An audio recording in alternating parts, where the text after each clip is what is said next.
माझा महागणेशाचा अवतार माते.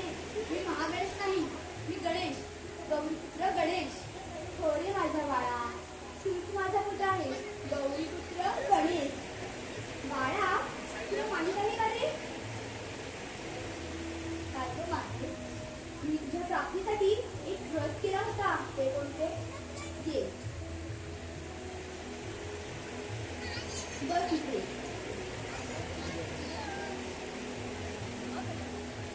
ऐक, मी तुझ्या प्राप्तीसाठी एक व्रत केला होता. त्यासाठी मी स्नान करण्यासाठी स्नानगृहामध्ये जात आहे. तू या महालाची आणि द्वारकाची राखण कर. माते, राखणच का? काही अघटी करणार आहे का? नाही रे बाळा, अघटित असे काही नाही. पण महत्वाचे आहे हे मात्र नक्की. माते, हा, ते काय महत्वाचे? सांग ना माते. तू देखील माझा पुत्र. उत्तर ऐकल्याशिवाय काही शांत बसायचं नाही. ये इथे. हे बघ, गेले असा.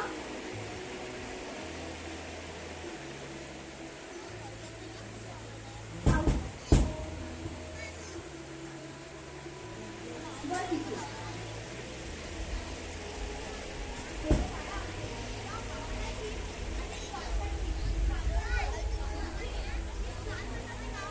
माझ्यापर्यंत कोणी पोहोचणार नाही. माझं हे रंग भंग होणार नाही. त्यामुळे तू इथेच राहा. हो माते, तुझ्या आधीचे पालन करेन. निश्चित करा. बाळा गणेशा, थांबा, तुझ्यासाठी एक उदंड घेऊन येते. तो ये, थांब इथेच.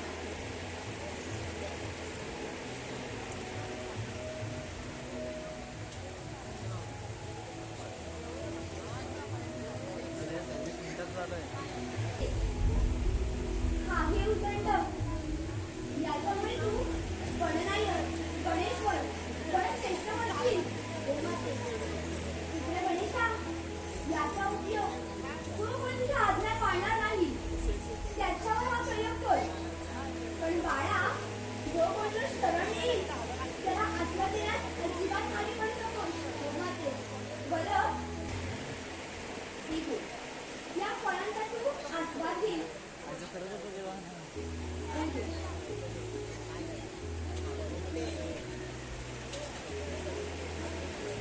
आणि बाळा, आता मी काय म्हणते, आता मला निघायला होते ना? येऊ मी? बरं.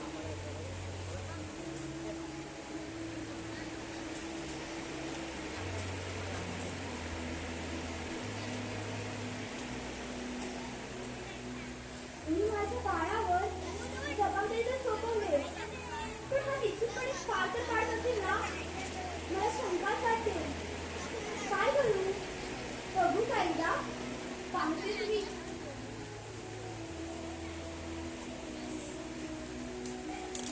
अगदी निश्चितपणे पार पडतो. आता मला त्याच्यासाठी शंका नाही. निघतेच मी.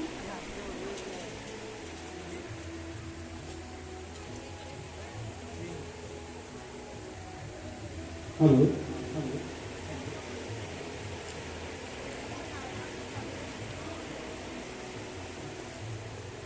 मंथन नवले, मंथन नवले यांसोबत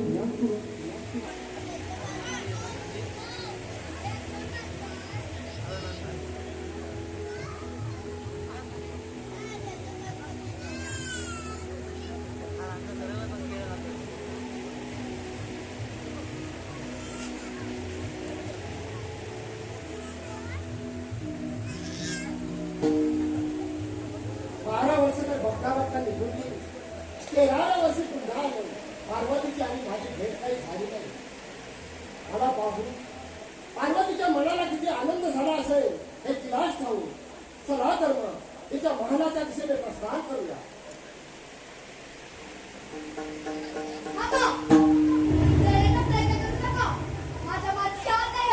हे बालका, तू कोण आहेस आणि मला या माझ्यामध्ये प्रवेश करण्यासाठी का अडवत आहेस तू? मी गौरीपुत्र गणेश. हे कसे शक्य आहे? मी तर तुला यापूर्वी पाहिला नाही आणि म्हणे मातेचा पुत्र.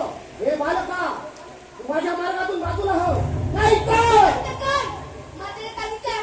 रक्षण कर आणि तुम्ही म्हणता बाजूला हो. कसे शक्य आहे माझं?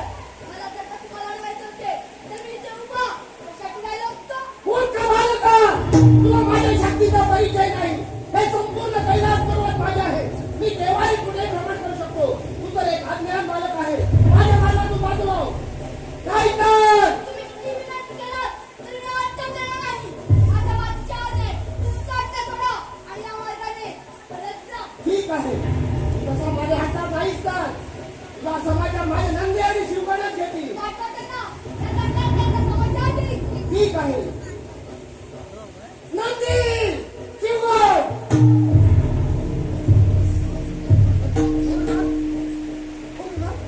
नंदी त्या बालकाला माझ्या मार्गातून बाजूला करा.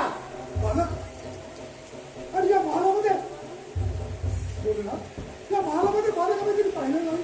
नंदी कैलासावर येत असताना पार्वतीच्या महालाच्या दिशेने प्रस्थान करत असताना त्या बालकाने माझा मार्ग रोखून धरला. तो बालक बोल ना, ती बालकाला पाहून येतो. ठीक आहे.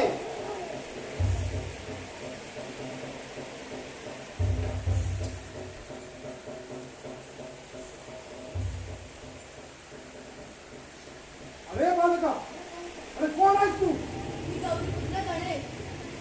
गौरीपुत्र गणेश, हे कसं शक्य आहे?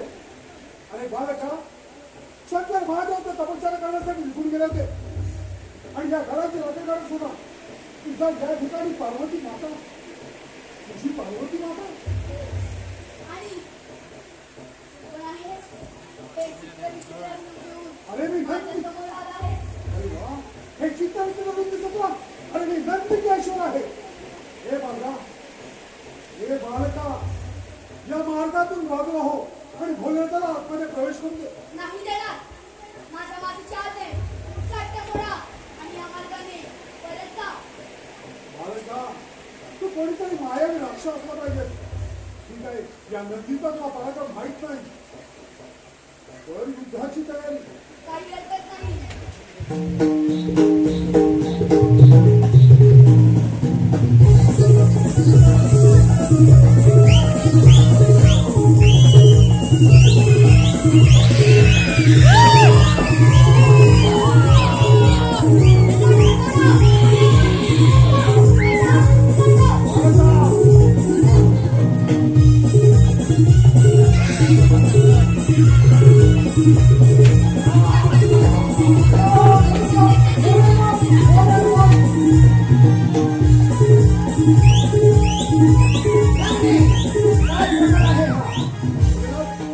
हा बालक फार उदंड आहे.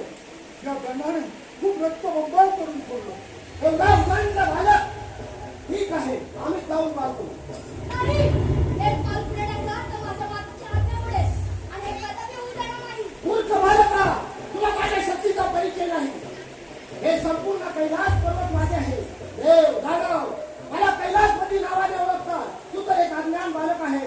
तुझा हट्ट सोड, अहंकार सोड आणि माझ्या मार्गातून बाजूला हो. नाही तर या त्रिशूलाने तुझा शिरछेद करावाच लागेल. म्हणे कैलासपती महादेव, माझ्या मातीची शक्ती काय आहे तुम्हाला ठाऊक नाही. माझ्या मातीची आज्ञा हीच माझी शक्ती आहे. तुमचा हट्ट सोडा आणि या मार्गाने परत जा. मूर्ख बालका, कोण आहे हा उदंड बालक? माझ्या शक्तीला वाढ देणारा मूर्ख बालका, तू कोण आहे? तुझी माता कोण? जो माझ्या मातेला ओळखत नाही त्याला माझी ओळख का सांगू? ठीक आहे, तुझ्या अंगामध्ये सामर्थ्य असेल तर माझ्यावर विश्वास तयार हो. काही हरकत नाही. हे बालका, साक्षात भोलेनाथांच्या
माझ्या मातीच्या आत आहे. हो.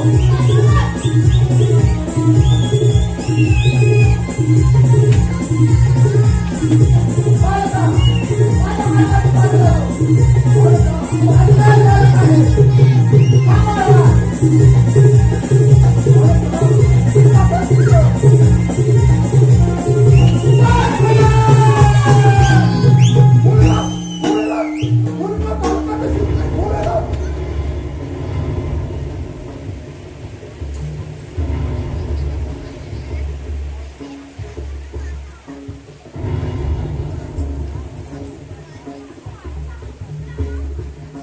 गणेशा, स्वामी, स्वामी आपण कधी आलात? आपल्याला पाहून स्वामी, काय झाले? इथे काही घडलंय का? आणि आपण एवढे क्रोधात का बरे आहात? स्वामी काय झालं?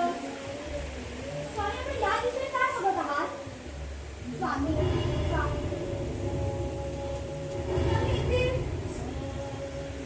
काय झाले स्वामी? स्वामी हा माझा पुत्र हा गणेश नाही ना? स्वामी गणेशा! ए गणेशा! ए बाळा! स्वामी काय झालं इथे? स्वामी काय झालं इथे? आणि ह्याचं शिरछेड? हो आवाज आणि शांत हो. मी कैलासावरून येत असताना या बालकाने माझा मार्ग रोखून टाकला. शेवटी मला त्याचा शिरछेद करावाच काय लागला. स्वामी शिरछेड? काय स्वामी नाही गणेशा! ए बाळा! ए गणेशा! ए गणेशा! उठ ना रे! स्वामी! स्वामी तुम्ही काय केलं? स्वामी तुम्ही कोणाला शिरछेड केला? स्वामी घात केला! स्वामी तुम्ही घात केला!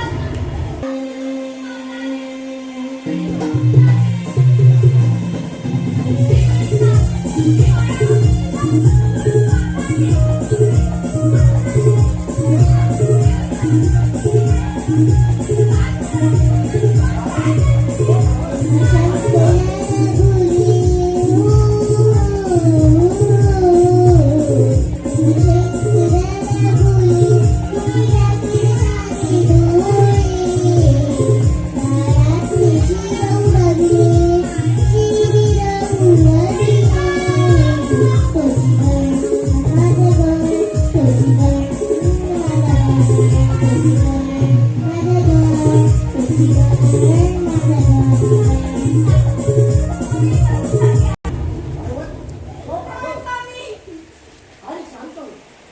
मी पुत्र गणेशाला जिवंत करेन. माझ्यावर विश्वास ठेव. स्वामी काय म्हणे भोळे आहात? हा माझा बाळाचा जीव घेणं काय का तुमच्या घराने? नारायणा, जर माझा पुत्र जिवंत राहते ना, तर या मेलेल्या पुत्राने मी जिवंत करा. नाहीतर मी हे माझा क्रोध आवरायची नाही.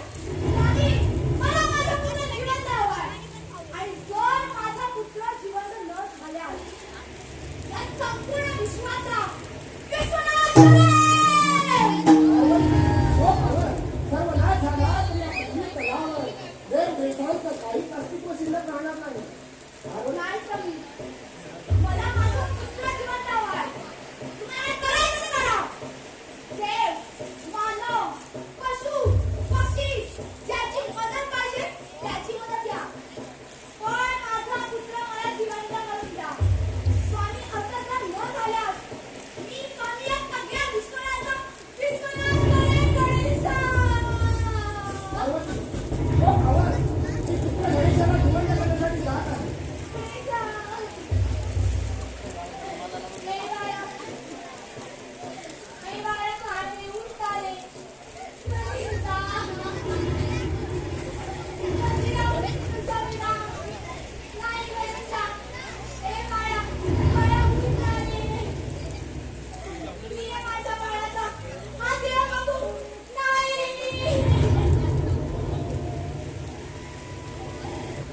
आपण या कैलासावर त्वरित प्रकट व्हावे.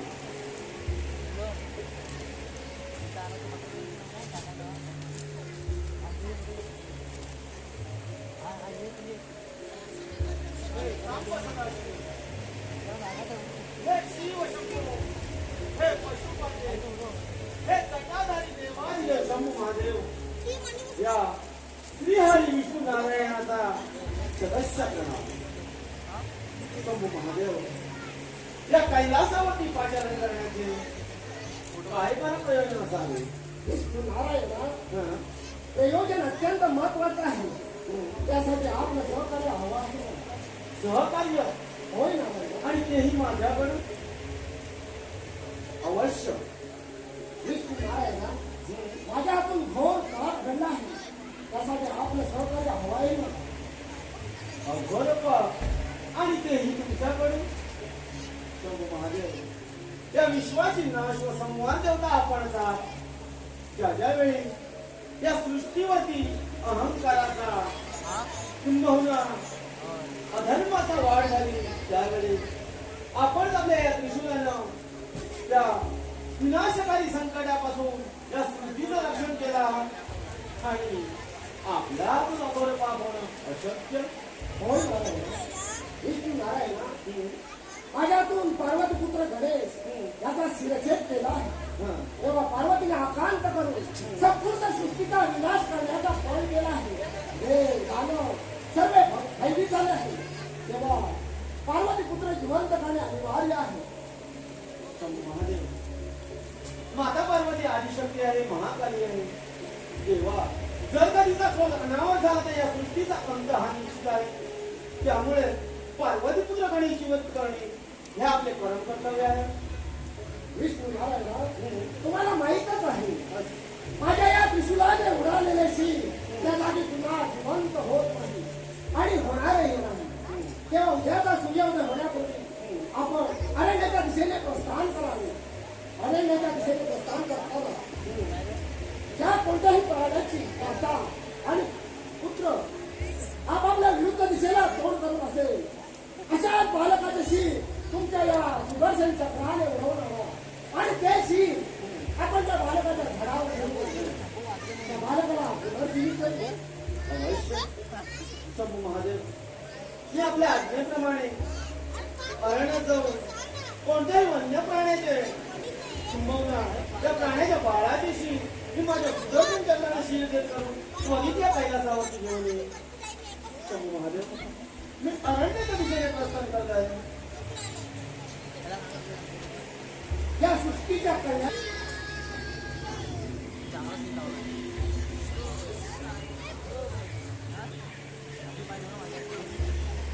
महादेवांच्या आज्ञेप्रमाणे अरण्याच्या दिशेने प्रस्थान केलं.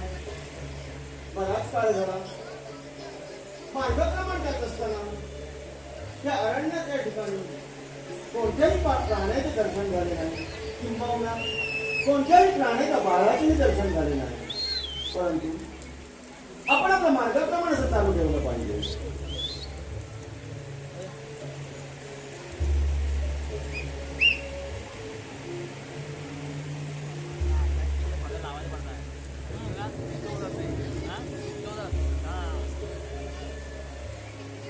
किती गोंडस बाळ आहे.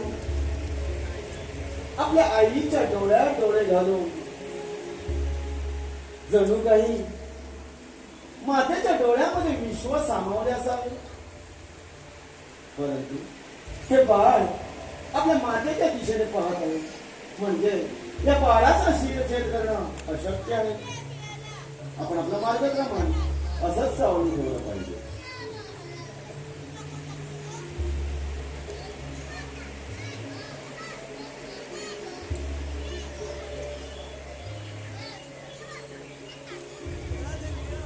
हो, हे गजासुराचे बाळ आणि त्याची माता विरुद्ध दिशेला तोडून झोपी गेले आहे. म्हणजे या बाळाचा शिरछेद करून त्या बाळाचे शिर आपण कैलासाला घेऊन गेलं पाहिजे.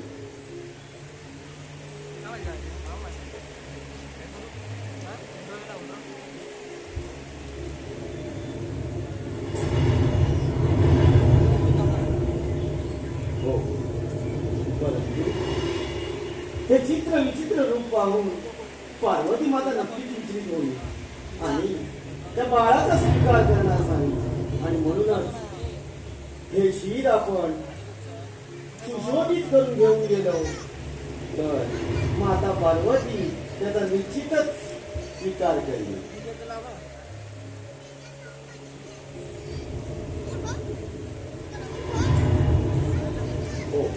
हे शीर घेऊन कैलासाला त्वरित गेलं पाहिजे.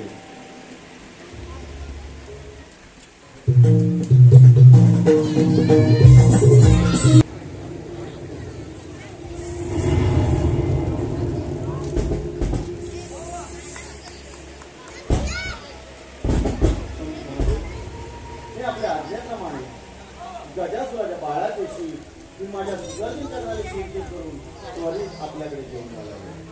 ठीक आहे. या सृष्टीच्या कल्याणाकरिता आपण योग्य ठेवतो. पण आता हे शिर त्या बाळकाच्या घरावर ठेवून आपण त्याला पुनर्जीवित करूया. अवश्य. चला आता.